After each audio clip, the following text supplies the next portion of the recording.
So welcome everybody. Today we have Kevin Johnson, who's the CEO of Mediacom Canada. And Kevin has been in this role a while, and he's worked for some wonderful people, Marie-Louisa at Havas, and he's been in the Group M and the Mediacom and the WPP world for some time. And I'm glad you're joining us today. Kevin, thank you. Right off the bat, for our DPW Short Connects, how are the teams doing? How's Mediacom Canada, and how's morale, and what's going on during this strange period that we're in? Yeah, thanks. It's great to be here. Look, I think I like to think of Mediacom Canada as a bunch of scrappy fighters, and they are. And to your point, this is an interesting time. I think, in general, we're doing well, and we are back to business. We are getting things done. We have recognized this new world that we're in, and I think we've kind of gone through that adjustment period of the new environment, the working from home, the working with kids right beside you, having their faces printed on your door while you're trying to get a conference call done, and reconnecting now in a different way with the organization itself. So I think we're doing well. I think we've adjusted well, and I'm really proud of them and the way that they've been able to hold together during this time. Excellent. That's good to hear. And what do you think about, because it sounds like you've got it pretty well at the moment, as best as can be possible. Have you got any thoughts on, what we're all like coming out of this as an ad industry, as a business culture? What are some of your thoughts on that, Kevin? Look, I think, when I talk about, I don't want it to seem all rosy. So yes, we've adapted well. I think we're all still trying to figure out what's going on here. We haven't collectively been together for quite some time. I haven't been in the office physically since March 9th, through vacation and otherwise. So I don't think that's happened over the last 10 years. And so as I talk to people, it's really important, and technology has really been great for us. The Zooms, the Microsoft Teams, etc., have really helped us in more ways than we ever expected when we think about connectivity, seeing faces, and getting a bit of relief and comfort from that perspective in our world today. I tell people about the story a couple of Fridays ago. During the first week, I was really struggling. I'm a social person. I'm a tangible guy. And Friday I wake up and I'm like, guys, I miss my people. Can we do a Zoom? Let's do a Zoom. And there we were. It was 9 o'clock. Everybody's scrambling. The invite comes out, and 4 o'clock in that afternoon, we got over 100 people having a drink, water, alcohol, orange juice, and what was it? It was just, hi Tom. Oh, I missed you so much. It was laughs. It was almost like, it felt to me like a family reunion. And I came off and I felt better. Kevin, felt better. And I sent them a note and said, although all these things are going on, thank you for making me laugh. And we got a lot of that feedback back. And it's amazing how much technology is helping the mental aspect of our lives. And so that kind of leads me into your question, which is, I'm concerned about what a post-COVID life looks like, because today we're talking about washing our hands, which is important, the precautionary things that are important, the mask, all of that is important. But what I think we're not talking about as an industry, and even as a country, is how is this going to affect me 6 months from now and a year from now?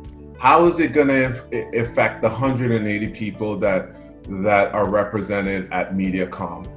How is it going to affect me next year when things are normal? And I don't know that. I'm not an expert, but I'm concerned enough to start asking those questions. Kevin, tell me about just Mediacom in general. What's the unique selling proposition of the agency, and kind of what's your differential of other shops, and how is new business pitching going on these days? Is it going on? Well, look, I think if you caught me and asked me this question in an elevator, for the minute speech, at the heart, we talk a lot about two things. Regardless of position, where you are in the company, one of the things that you're going to see clearly on the walls and what we talk about is people first. And when I first came to Mediacom, I was like, geez, what a lofty mantra or essence to try and fill people first. And I'm really proud of the organization, because when you talk about people first, it always comes back to culture. And I think our culture is strong. I think we have an openness, and we really are concerned about the people. We're also concerned about their development and training and how we can be a part of that. So when I think about my legacy, I'd love it to be far more leaning towards the development and the encouragement of people. From a business perspective, I am, again, very proud about the fact that we consider us more than a media agency. And that's evident through things like the large amount of modeling work and research-based measurements that we do. It's evident through the sports division that we've had now for 3 years, which is growing at a crazy pace. And that we're talking now about athlete endorsements, sports sponsorships, and all the things that are near and dear to my heart as a sports enthusiast. And we also have leaned heavily into diversity. And in a country that is seen as one of the most diverse countries in the world, how is it that we're able to pull all of these very different people together?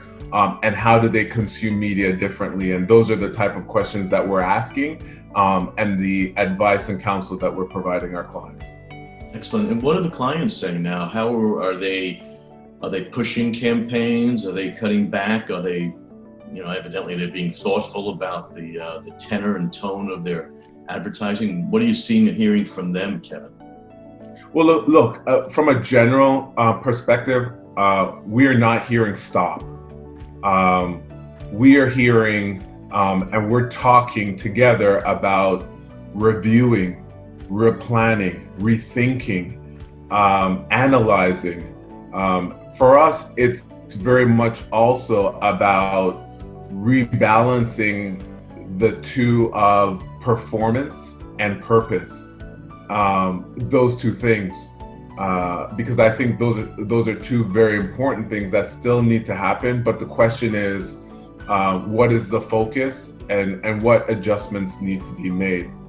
I think the last part is also about what are we saying during this time?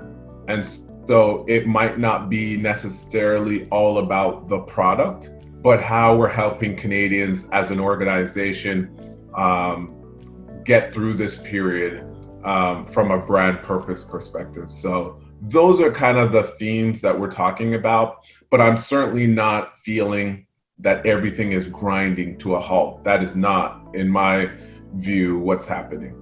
Good. That's good to hear. Something that continues, and in the real world will probably even continue to grow more on a hot trend, of course, is programmatic. And we're seeing that a lot now in the digital out-of-home space, of course, as well, with a lot of great Canadian companies that are DPAA members up there. What are you seeing in terms of programmatic?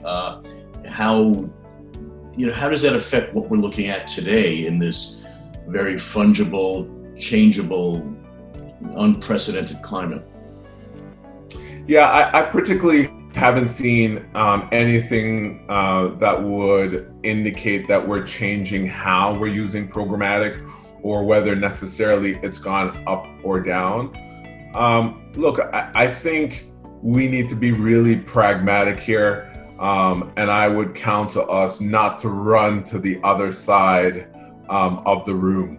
And I know as humans, we do love running to the very opposite of what we were doing versus staying the course.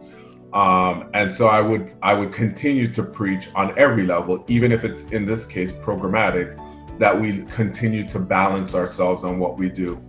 And the numbers are still coming in based on where we are. So I wouldn't suggest changing anything until we see some empirical data that shows that there is a clear trend. We are the Global Digital Out of Home Trade Association, memberships of media owners and agencies and software and hardware, etc. What would you give to media owners as some guidance during this period, and what are some of your thoughts about the heat of out of home, which has evidently slowed a bit during this period? Look, I'm going to be encouraging and optimistic. Life will get back to what we came from. It will, for me personally, I'm already thinking about a post-COVID world. And I think we all should be thinking about that. And specifically to this industry, we should be thinking about that. And are we going to go through a bit of a rough patch? Yes. Let's dig our heels in. Let's prepare for that. Let's recognize it's going to happen. And to this industry, I would say we expect a rough patch to happen. We expect the numbers to go down and for some slowing and softness to occur. But there are better days ahead.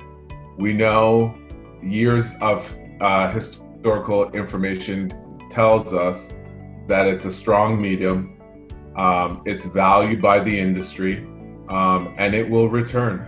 And so with that, I would say, let's just dig our heels in and get through the pain, because I expect sunshine to come out very soon.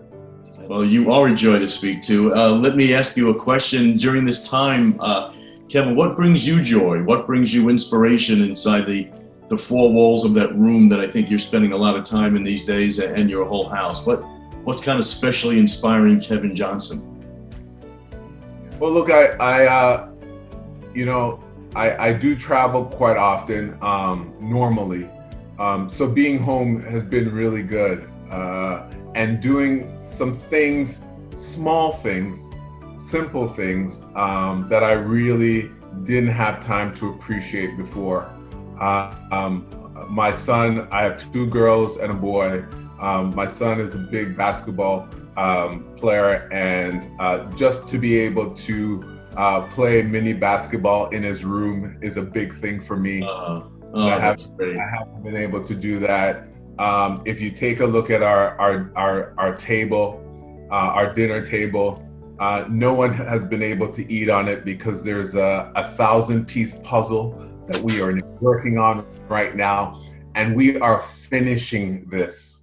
It is not going down. It is being finished, and we had the puzzle for 5 years.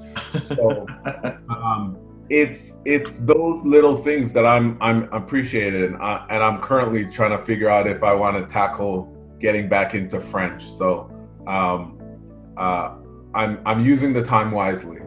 That's great. And the French, I would say, c'est une bonne idée. It's probably a good idea to get back, especially as you're doing business in Canada. Kevin, you're really an inspiration. Again? That's what they tell me. Right. You're a great inspiration. You've got great thinking. If I were to kind of summarize kind of three kind of key takeaways here, I would say one, Mediacom, people first, so important these days, so critical as to what you said. Secondly, once again, thematically along the same lines, you talked about how you're looking at your business for not only performance, but performance and purpose, and how you're blending that. And then I love the third point, you really started thinking about post-coronavirus. What are the mental health issues? What are the desires, the passions? What has been the effect of this post, C-19 syndrome? And so I think those are the three takeaways from a very enlightening and inspiring Kevin Johnson. I thank you for joining us for this today. And indeed a pleasure. And with thinking like yours, we'll all get through this and emerge on the other end. Thank you. It was great talking to you.